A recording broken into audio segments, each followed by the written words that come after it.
A recent development in college basketball has sparked a major conversation about the rapidly changing landscape of the sport.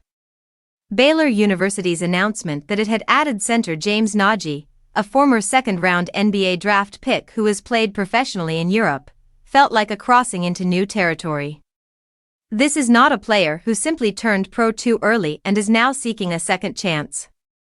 This is someone who was on the cusp of a guaranteed NBA contract, has participated in the Summer League, and has even been part of an NBA trade. As one prominent coach remarked on social media, the idea of Santa delivering mid-season acquisitions like this is a sign of how crazy the system has become. It raises a profound question: is this the type of player who should be part of college basketball? While it may seem absurd, the current environment, shaped by name, image, and likeness compensation, makes almost anything feel possible.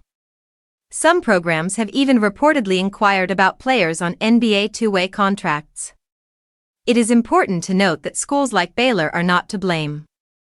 They are simply operating within the rules the NCAA has allowed, as the organization finds itself in an incredibly difficult legal and regulatory position.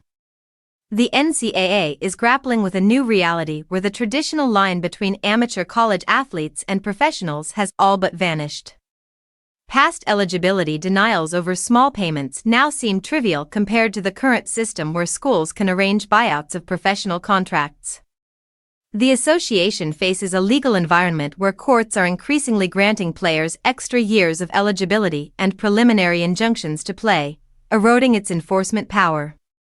Combined with the lucrative financial incentives of NIL deals, which now often surpass the earnings from the G League, a perfect storm has been created.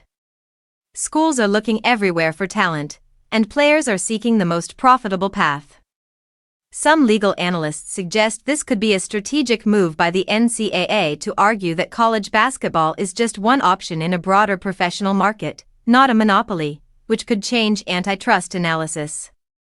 But to what end? Is the goal merely legal survival while the sport transforms into a well-paid developmental stop for professional players? This trajectory suggests a need for a fundamental rethinking of the model. Perhaps college basketball and the NBA need to collaborate on a new system, similar to hockey's, where drafted players can remain in college while their rights are held by a pro team, allowing for coordinated development. This would require significant cooperation and bargaining, but it might make more sense than the current reality where coaches recruit established professionals over traditional high school prospects. Without such a structural change, and as long as everyone waits for unlikely congressional action, players like James Nnaji will not be the last. They will be the first of many, making the very concept of NCAA eligibility rules seem increasingly obsolete.